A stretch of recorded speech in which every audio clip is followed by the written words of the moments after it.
A spiritual awakening is not some mystical, magical, hard to believe situation. That's not what a spiritual awakening is. It's very much just waking up to the way things work around you so that you can start applying things to change it and have a better life. It's waking up to the authentic you. That's what a spiritual awakening is.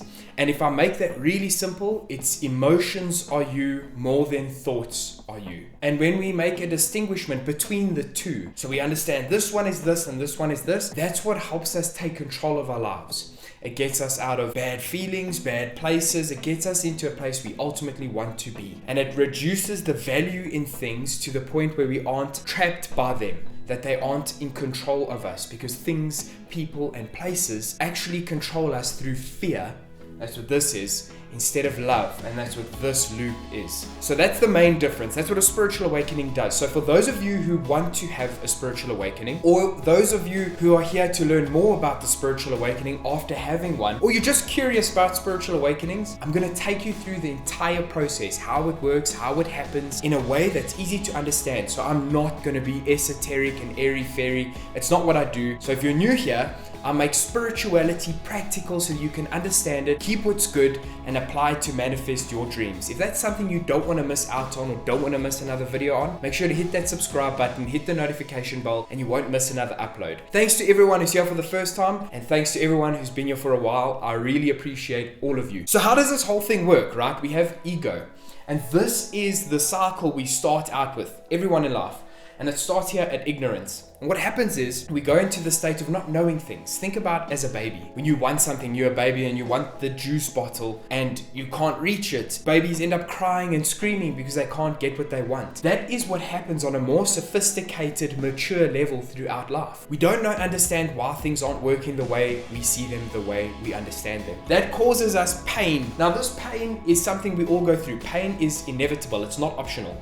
But the suffering is where we make our first choice. That's to perpetuate the thing that's hurting, to keep running that thought through your head. That is the suffering. And that leads to a breakdown. Eventually the suffering gets too much and you're like, I can't do this anymore, it's too painful. And I keep staying in pain that you break apart. You're like, I just can't do anything anymore. I give up, I surrender, I can't do it anymore, I give up. And a lot of people reach there and do things that they shouldn't do. I'm not going to mention it on the video, but I'm sure you can understand what I'm talking about. So if you're feeling that, I've been there too. I've been at that side of depression where that was my decision that I wanted to make. And then this all happened, this awakening, and it changed everything. But it's sad to know that some people don't reach that. And so hopefully this video helps a lot of people who are experiencing that. But what happens is that breakdown, often to pick ourselves back up, we have to inject energy, and we often go to anger. Why didn't it work right? This is so wrong. And we start experiencing that intense emotion of anger, because that's what has to pick us up. Then we have to cast that out. So we blame other people. Well, if they didn't do that, things wouldn't have gone wrong. It's all their fault. And what that leads to is I'm the victim. Things keep happening to me. Nothing happens for me. I'm the last to get picked in life. And then we get back to that ignorance trap. And this cycle repeats itself throughout life. A lot of people go to their graves treating life this way. Now, some of you might have the awareness to go, flip, I've gone through this. I've seen myself there, I've seen myself there. If you have, let me know in the comment section where you've been or where you even get stuck at, because I respond to every single comment. Guys, if you go take a look at all my older videos, there's not one comment or response that I haven't replied to. So if you have something there, let me know where you've been stuck, which one sticks out like a sore thumb for you, and we'll have a whole chat about it. I love chatting to you guys, as you can see on all of my other videos. But we want to break out of this, because what's happening is we're asking for the same lesson. And this is actually manifesting. You are creating your reality through this cycle. And we've got to get out of the cycle. I'm not saying it's easy, but this is what happened for me, and this is what a spiritual awakening is. Instead of going from the breakdown to getting angry and associating and assigning blame, I started asking why. It was like, I need to understand the way the system works. I'm tired of this, everyone getting what they want and I'm lost at the bottom of the barrel. And so I started asking why. And I started getting curious, and I was with my aunt who took me through this. She had gone through her awakening, and she was guiding me through the understanding of how things work. So that's what I want to do for you today as well, is just give you ways to understand how it works. And that's this magic tip, rain, at the bottom. This magic tip of rain is going to blow your minds. It helps you understand how you can break out of this loop and go down this road. It's really awesome. Now, next is, so we start to question. We start to go, well, I want to understand why. And as you build an understanding, here are the 2 main points.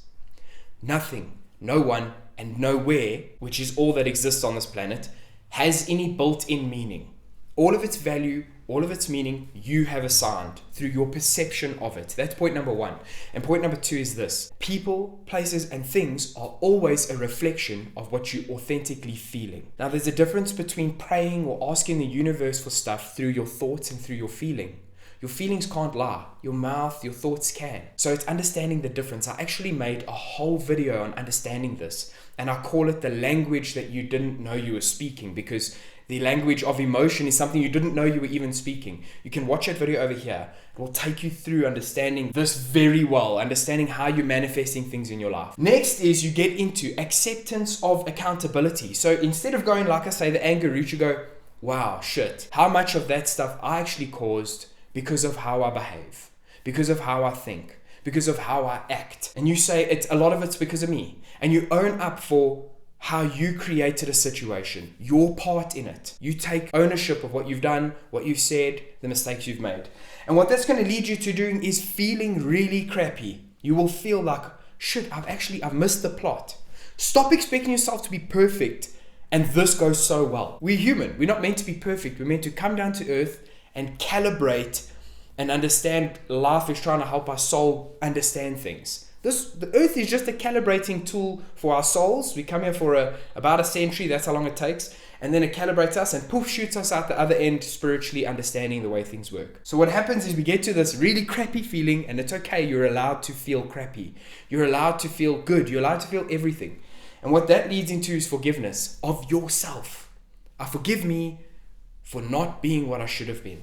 I forgive me for making mistakes. I'm forgiving myself for not being the idea of perfect, because I expect everyone else to be and myself, and it's just impossible. And what the forgiveness does, it makes you realize that nothing in the way you see the world is actually true. All of it is subjective. All of it is the way you've chosen to see it, and all of it is wrong. It's all built off of this system which you want to get out of, and it makes you realize that you don't even exist. The authentic you doesn't exist. The character that you've built in life is what exists. And you keep that character alive. I'll put it to you like this. You go out to have a good time with friends, having a drink, and you're so happy, and then you go home and you're actually miserable. That misery needs to be addressed. That misery is the true you at that moment. And the fake you is that character you play when you go out with friends and you want to be seen a certain way. That's what dies off when you go through this process and you start to ask the right questions and accept accountability. So when you start doing this, it starts to lead to this where you go, none of me is even real. The real me doesn't even get to see the light of day. Only the mask and the character. And what that leads to is a sense of nothingness. It's like, well then who am I? What matters? What's real? What's not? And you get to this point of like, none of it's even real. It's all a creation in my head. It's like, I'm not who I think I am. I'm not who you think I am. I am who I think you think I am. It's like, I'm going to act in the way I think your perception about me is. And that might not even be real. So you can see the whole catastrophe and chaos that starts to happen. And that's that. And that goes away and there's a nothingness because none of it's real. And you're like, what's left? And it's a stillness, a calmness, an all-knowing peace. That when everything gets removed, what's left is that peace, that happiness, that fulfillment, that all-knowing, all-knowledge joy. That just is. So when you strip away the whole character you've built, that's what's left. And that's what is God. That's what is fulfillment. That is your authentic self. That's your soul. That's the true you. The one that just feels at peace without doing anything. It's already fulfilled. That is the spiritual awakening. It's realizing in that one moment like, holy crap, nothing has existed the way I thought it did. Nothing was important. Nothing here is important because it's all temporary. And how can something be important if it doesn't last? Life is not permanent, so it can't have real value. Only the value we assign to it. And if I remove all of it and the character, the only thing that's left is peace and joy and fulfillment. Then life itself as value gets reduced. It's not about what I want. It's about what I am. And it's that spiritual, emotional high, that emotional state of self that is just like, boof, mind-blowing. And that is what the awakening is. That's the spiritual awakening in a nutshell. The next tip which I gave you, which was rain. The magical stuff you can use to start creating your life. Because as you're spiritually awakening, what's the point? Now you want to start changing your life. You want to start bringing in the right people, places, and things. And the way you do that is realizing it's all a reflection of that internal state of self. So you're going to be calling upon this experience. You're going to call it to you. You're going to call upon a relationship that's going to reflect the one you have with yourself. You will call upon a relationship that's going to reflect the good and the bad. You will call upon things to reflect how you feel about the world. Everything's about how you feel. And that's what you're going to have to work on. That internal stuff is what changes the external stuff. And this is how you do it. First is the R. Recognize the feeling. So when you get here, boom, anger hits you. Recognize it's anger. Step outside of being angry and observe anger. Like, you see the distinction I'm making there. It's not about you being angry, it's about you being aware of anger. So you recognize the anger. Oh, anger's here, but I'm not getting angry. I can just feel the anger's around. Next is you allow the anger. So what you do is you're like, okay, anger, do your job. Now this doesn't mean come in and let's Power Ranger up and start hitting people. That's not what the point is. The point is to allow yourself to feel whatever anger is trying to do to serve you. Every emotion, everything, everyone, everywhere is to serve you in reaching this point. That's the whole point. This, to find the real you, the spiritual you, that peace that I was talking about. So you allow the anger in, and what you'll notice is it will take away the parts of your thinking that don't align with this real you. And it might be the way you see someone. The way you feel about them might completely go away in that moment because that's not serving you.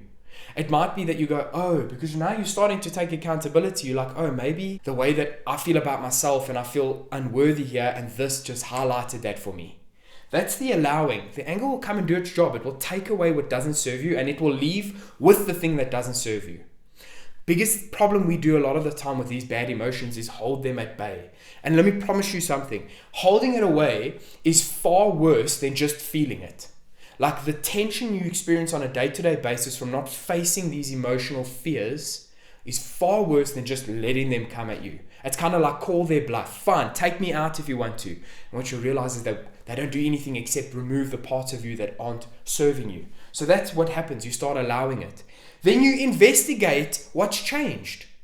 So you can't be angry and be aware of what's changing in you. That's why you have to be observant. You have to recognize, step out as the observer, allow, investigate from a neutral place within you, and then nurture.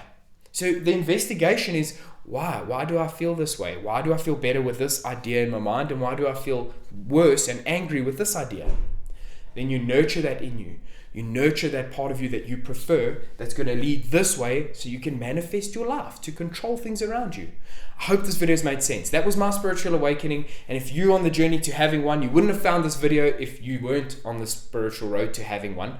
But thanks so much for being here. I really appreciate it. Don't forget to hit that subscribe button to not miss any other videos.